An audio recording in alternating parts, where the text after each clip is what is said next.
Rob. Tony. And I'm Jeff. We're in gaming. And that's you. Hello gamers and welcome back to the Inn. I'm Rob, of course, or Warshack if you want to call me by my in-game name, and we will be picking up from where we left off with, I believe, 6 and 2 with our Paladin deck. Unfortunately, we lost the last game because I made a mistake. We concentrated when we shouldn't have. We should have just made the trades, drew into 2 more cards, played an extra 2, 3, and then used their passive again. But can't always play perfect, I suppose. But it stinks because now we definitely have to. If we lose this game, we don't get our 7 wins. We're not happy campers. But if we do win, then we are happy campers. Then we just go on from there. So this isn't essentially the best hand we could have. We're looking for 2 drops. Puddle Stomper's good.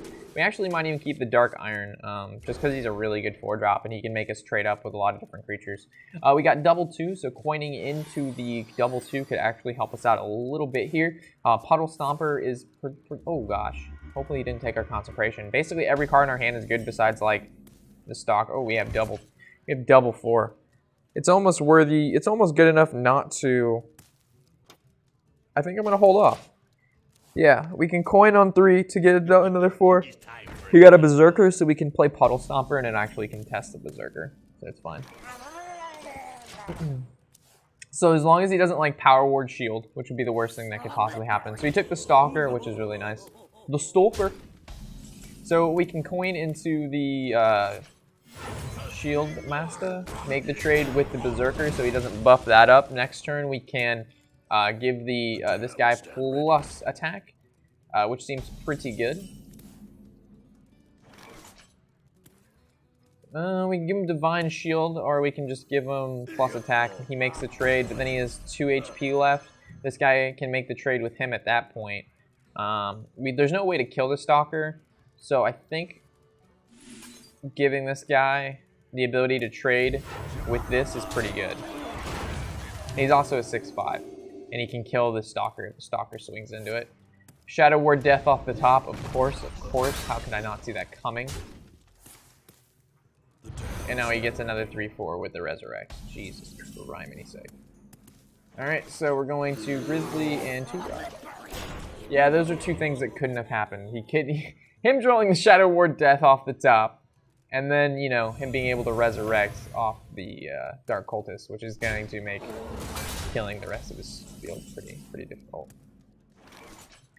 Alright, so we basically want to...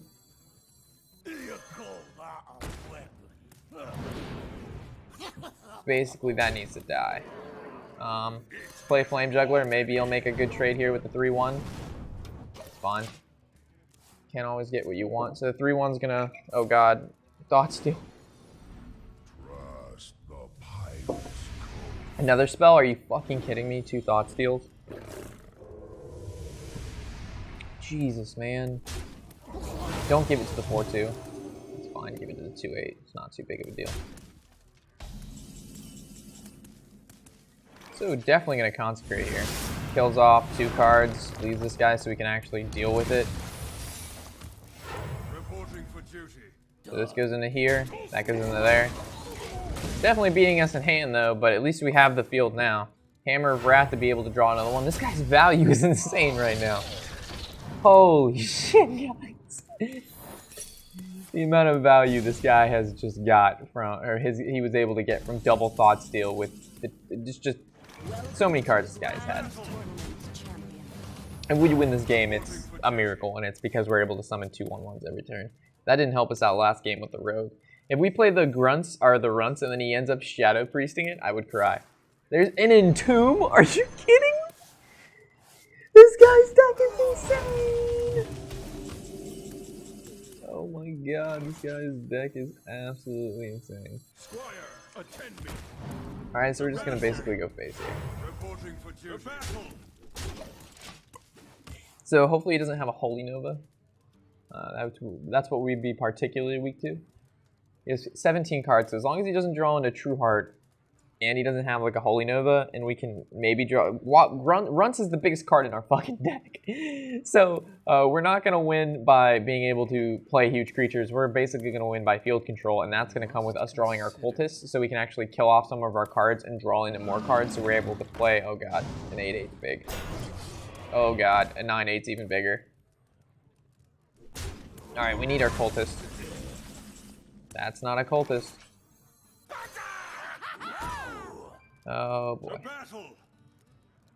So if this dies, it summons 3, so we're basically just gonna swing everything into this guy.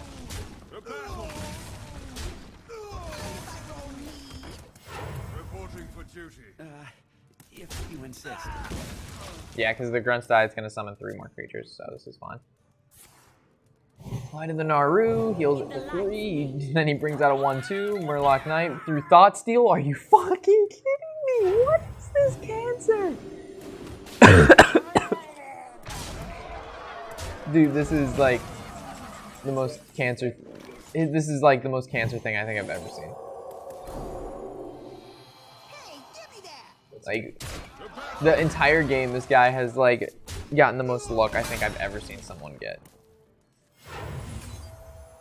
This needs to die.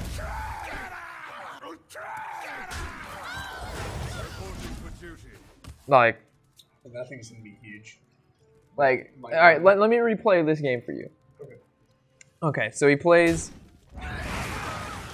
Cultist. I kill Cultist. He top decks the Shadow Word Death to stop my blessings, the Seal of Champions. He resurrects the 3/4 Cultist, the only card he's played, to buff the Giblin yet again. He plays Summoning Stone into double Thought Steal. And then he entombs my Justicar. It's just so much of a bad time. It's not even funny. To battle. To battle. Okay. Some sort of charge in my Murloc Knight. I almost want a Loatheb passive.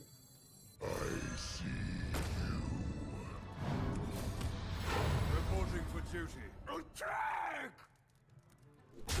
Hello? Get my face! 2 more damage. Yeah. Which means he can't smite if he picked up a smite.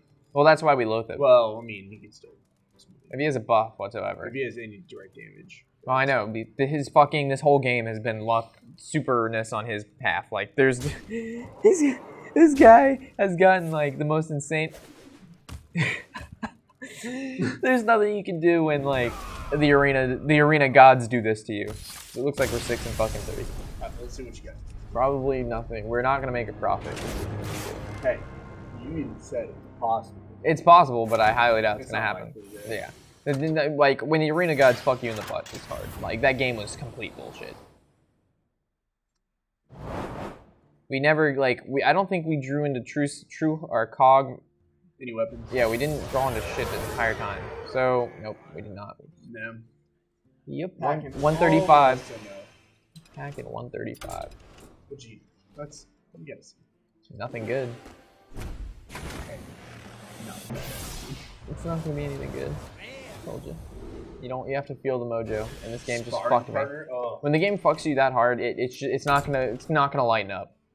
It's not gonna lighten up until you pay more gold to get into arena. All right, so we're going to go with. We actually have a quest for Warlock. Do we? Let's go back. See if we have a quest for Warlock. I'm pretty sure we do. Win 3 games with Warlock. So let's do Warlock. Let's try it out. Shadow Flame seems pretty good. Silverhand seems pretty good. Haunted Creeper is always good. Wow. I think Pit Lord is actually decent. Dark Bargain's questionable, and Doomsayer, I don't particularly like it too much in Arena. But dealing with a 4-drop 5/6 Warlock. Dark Bargain, in Arena the card values aren't that high, so this is only good. Yeah, I think Pit Lord's pretty good. Flame Imp's not bad. Demon Fuse. Give your opponent a mana crystal. Hell yeah. And it's give a demon. We're going to a ship's cannon on this one, boys. Definitely Dark Iron Dwarf. Curse of Wolfram or Cult Master Ironbeak. I think Cult Master is pretty solid. Ironbeak's also pretty good. But I think Cult Master will be... No, we should have picked Ironbeak because we were playing Warlock. We don't need card draw. Whoops. I think Floating Watcher is pretty decent. Another Shadow Flame. I like the field clear. Flesh-eating ghoul's decent. Puddle Stomper's a good 2-drop though. It's just good in stats. But we're low on 3-drops. There's better cards than Puddle Stomper for the 2-drop spot, but 2-drop, as we know, is really important. But I'm gonna go with the Flesh-eating ghoul. Haunted Creeper's another great 2-drop. Captured Goremonger is a nice card, sticks a while. Mookless Champion, it's questionable. Youthful Brewmaster is decent. Is there any cards that particularly need to go back to our hand start like Dark Iron Cult Master? Probably not. I think the 7-drop's fair. Tomb Spider.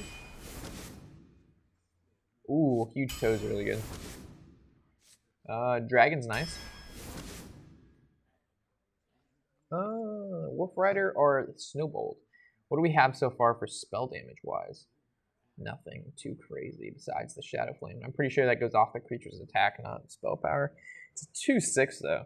I think Wolf Rider for some burst could be good. Make some early game trades. Pit Fighter Foe Shizzles. Salty Dog, just kidding. It's between the Annoyotron or Taunt Warrior. I think the Annoyotron is a good 2-drop. Wow, this one's kind of bad. Secret Keeper, Target Dummy, or Void Crusher. I think Void Crusher, just because it can make some value trades maybe later on in the game. Fen Creeper's pretty good 5-drop. We don't particularly have a whole bunch of mechs. We only have 1 mech, I believe. Good stats. Devasaur's bad. Clockwork Gnome's a 1-drop. Summoning Portal doesn't give me that one cuddly feeling. I do not. It's an 8 for 8/8. So I mean, it's big. I think it's better than Clockwork. Clockwork spare parts that are nice. It's also a 1-drop. I think that's fine. And Gang Boss for sure. Alright, so I think another Annoyotron is fine. Voodoo Doctor can help us make some trades though and heal back up, but I think Annoyotron is good. Definitely Silverhand Knight. Probably Hungering Dragon again. Well, this one's kind of hard because we already have a Tomb Spider, but good 4-drops is key to this game, so I think. Okay, I think we can go with, wow. Succubus seems pretty good. The 4/3 on 2. What are our 3-drops looking like? Decent. Discard a random card. Her stats are so good. Charmed Warrior, though, seems decent. Has Taunt. I think Succubus is nice. Another Dark. Definitely Kodo. Okay. So we have a lot of fucking 4-drops. A good amount of 2-drops. We've got some 3-drops, some 5-drops, and early on in the game. Anyway, guys, there's going to be a small cut in the video here, unless Tony here. Tony, you can take over for a second. Okay. Sorry, guys. Just plug it in. You don't go through your shirt. Sorry, guys. I will mute that. There you go. Hello. How are you? I guess he wants me to play, I suppose. So let's go into Arena. I have no idea what's in this deck because I just forgot to look. I could cancel and look. Let me cancel and look. Okay. Should probably do that. Alright. Clockwork Gnome, Flame Imp, 2 Annoyotrons, 2 Creepers. That's good. We're doing that constructed aggro. Cancer. Huge Toad. Have you guys ever seen I like how I'm looking at the screen trying to look at you.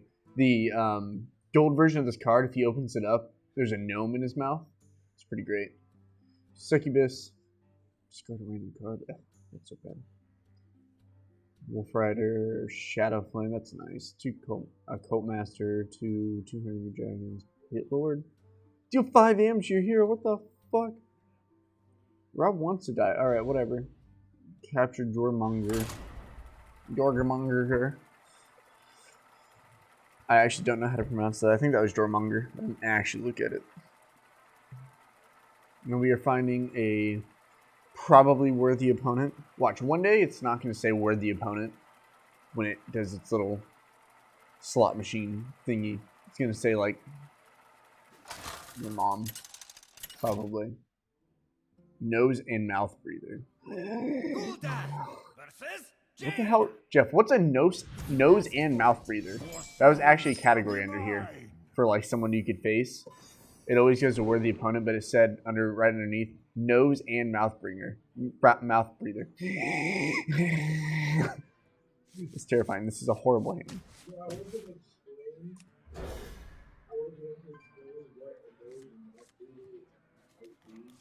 A normal person?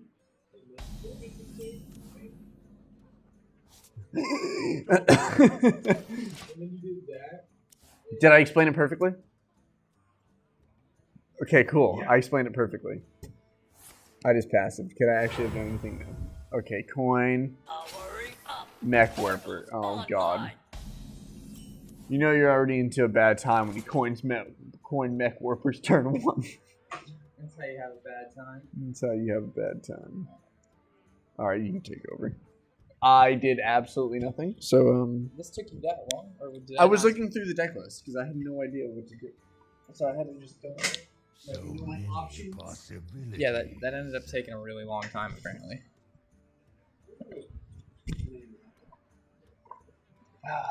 Do we succubus so we don't lose tempo? I think we do. Are you fucking kidding me? It gets rid of our pit lord. Damn it. Good thing we're a warlock. We can just pass it and everything's alright. Wow. Spider tank. Are we playing rank, Tony? Are you sure? I told you, I said constructed mech mage inbound. Okay. As the master wishes. So he's still going to have to use his ping, and if he does that, he floats 1 mana, and then next turn we follow up with a Haunted Creeper, passive first, and then probably Haunted Creeper, and then the Pit Fighter.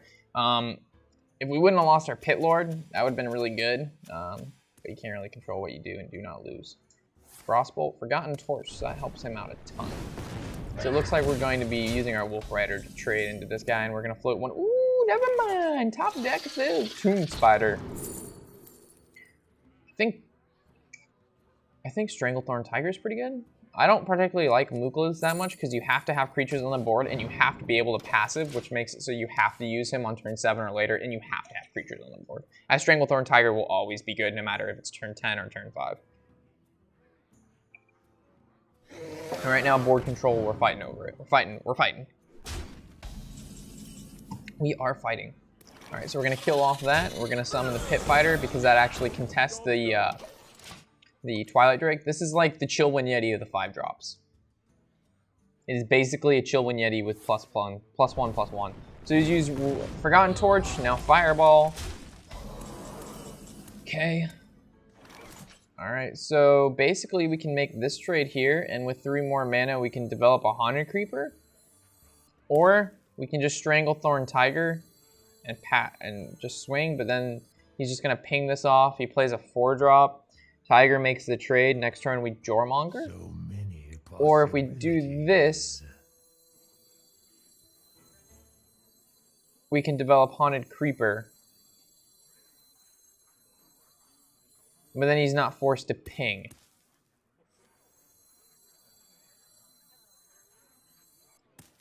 We're gonna go with this. I'm gonna make the assumption he does not have our 5 or 6 drop in his hand. He has a 2 and a 3. I guess if he has a 2 and a 3, then I suppose the other play was better. He actually does have a 2 and a 3. Because if he had only 4 mana, he could only play 1 of these, so actually the other play was much better. Alright, so we can play the Floating Watcher in passive, or we can Jormonger, which I think is better, because this doesn't die to either of these cards. This guy's deck is insane. He's got Mech Warper, Spider Tanks, he's got Technicians, he has Snow Chuggers. You want it? Dude, this is constructed Mech Mage right here. He's insane. He is insane. So I think next turn is probably a Noyotron, so this doesn't hit us. And then we can make some trades with these cards here. I see fields of blue.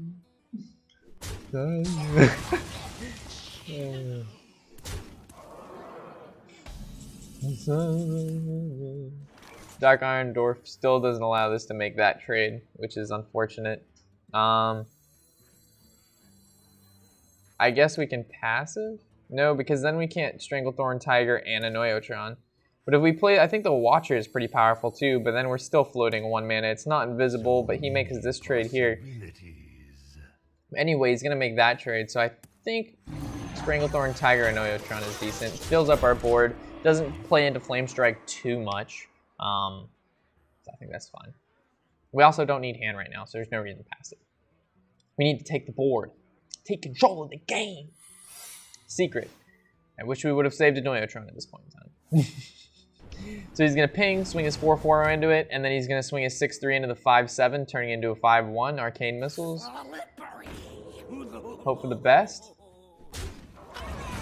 Oh, go face. Cancer's on the board. Cancer's on the board. Alright. I'm kind of scared to play a card, but we got to make risks. Alright, so we want to kill the 4/5 first. So we're gonna attack this. Alright, good choice, good choice. Perfectly fine. We're gonna kill the 6/3. I'm gonna play that. I'm gonna kill this off. And now the problem is we don't want to give him a card that could potentially give him lethal, and we don't want to play the Floating Watcher because we play in a Flame Strike. So I think we just pass here. But if we don't play the Watcher, it's not like fuck it. We're gonna die anyway. If he Flame Strikes, we lose anyway. So play in a Flame Strike. Fuck it. Yellow swag juice. You gotta do what you can do with what you got with what you have. Thermal Plug. You must have had some horrible choices. Is this whenever you kill your opponent's creature? Wow, you got a Leopardome out of that. Hello, how you doing? Shadow Flame. Ooh. Yeah, about that Shadow Flame. Nah, it's not happening, Tony. Problem is, if we passive, we're that much closer to dying. I think we have to, though.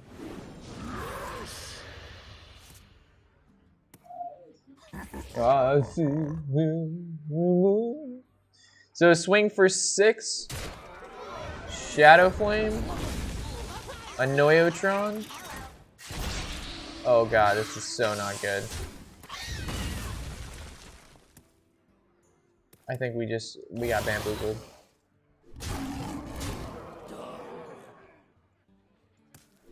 Alright, so hopefully he does not have a Frostbolt or a Fireball. I think I should have attacked in the Thermal Plug, so the Thermal Plug would have died at the same time, and I wouldn't have lost a creature from Shadow Flame.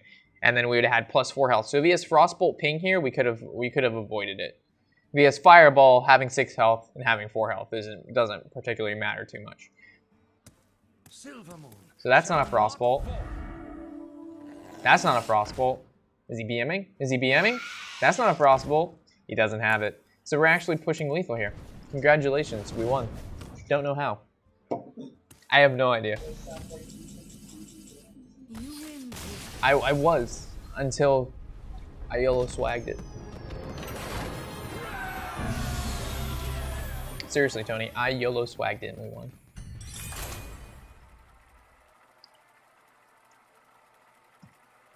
I see you. Let's open up a video for today, so don't mind me. We will be opening up Free to Play episode 27 is what we are opening today. Where's my fucking thumbnail? I put a thumbnail on this video. That's part 28. Your soul shall be There's part 27. My bad, guys. Our hand is looking dandy. It was fun. Let's put this to public, and we will do its free-to-play account series, and we will publish. Good stuff.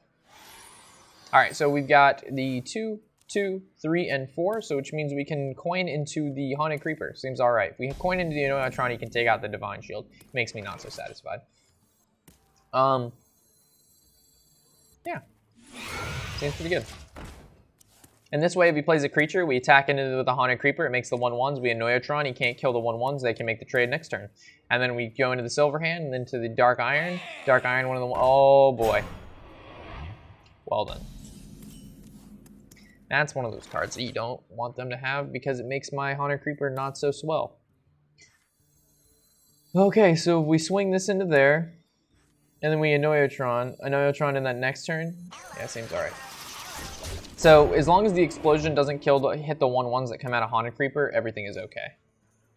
I know the Haunted Creeper keeps its value. So we're going to swing.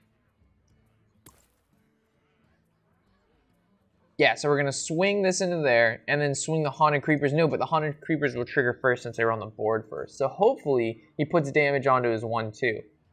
If not, we're probably just going to passive and hold and then swing the Annoyotron into the 1/2 and not do anything. Oh, that's not good. That's not good at all. Okay, yeah, that's bad.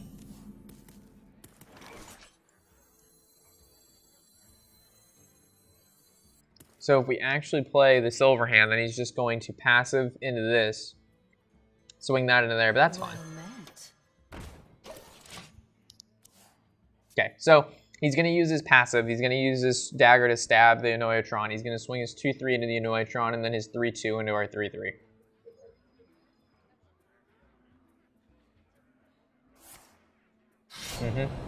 And then we can use our Dark Iron to buff the spider to kill the ghoul.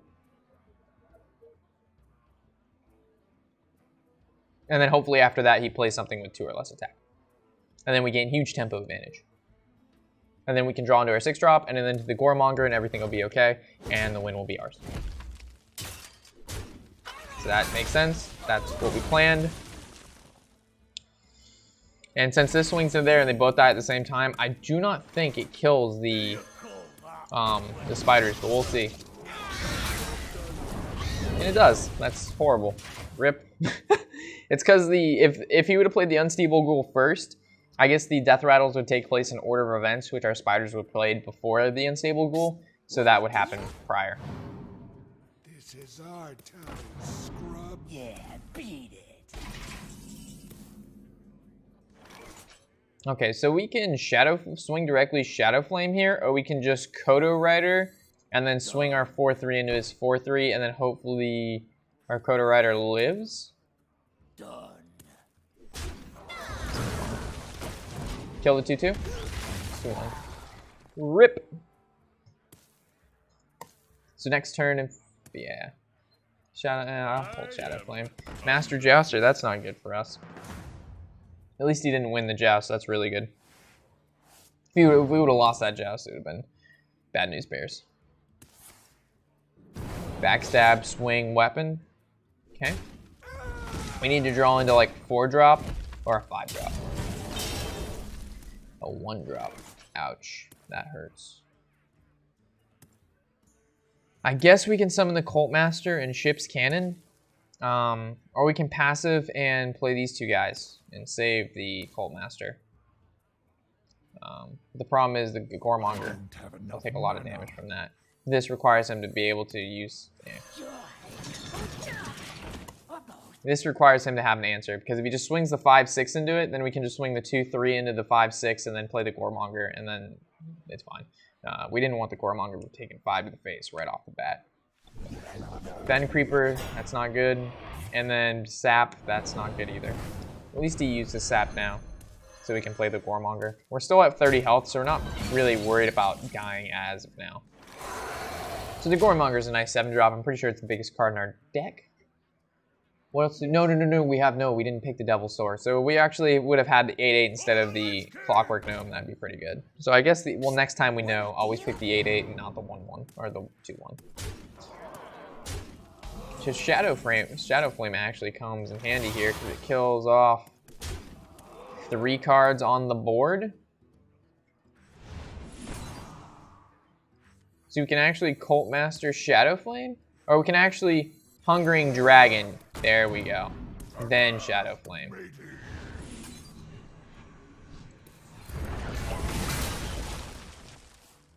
And now we can play the, we can start using our passive and start gaining tempo on him. The reason we played Hungering Dragon first, though, is because we know it summons a creature, so we might as well just take care of that creature as soon as he summons it. Pit Snake is not something we wanted him to have because it makes a trade with that.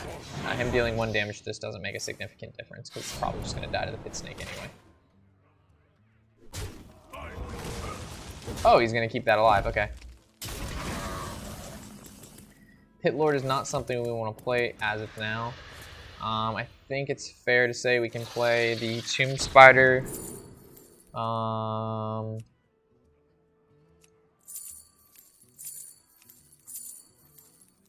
Jeweled Scarab seems decent. So does Emperor Cobra, though. What could 3-drops do Warlocks have? So many. I think Emperor Cobra because we can't deal with anything big he plays.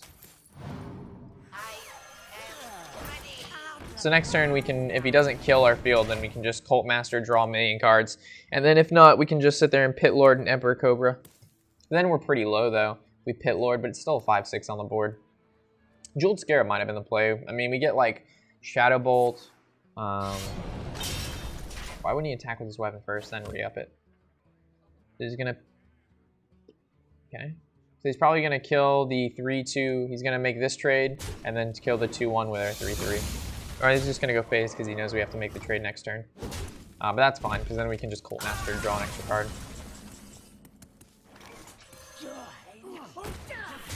And now we can Fen Creeper to protect our Cultist. Seems pretty good. I guess we could have given it one more HP, so it wouldn't have died. So if he ends up killing the Fen Creeper by 1 HP, then we should have definitely given it the extra health. Uh-oh, Hand Rider. This is why we pulled out the Emperor Cobra. Okay. So let's see what we get out of the Tomb Spider before we start using our passive. That's nothing. We actually get the Iron for Grizzly, which protects our card even more. So we can throw down the Emperor Cobra now, swing for 4, and end our turn. So he's going to swing the 6-7 probability. It really doesn't matter which one he kills because they're both a 3-3. I think we have this game just because of the tempo we were able to kill. Burgle 2 random cards, 7 mana. He actually could get Netherstorm, which could, in fact, screw us over. Or Netherstorm, or however you want to call it. We draw another card. Is it even worth Emperor Cobra in here? I think it is. I think it is.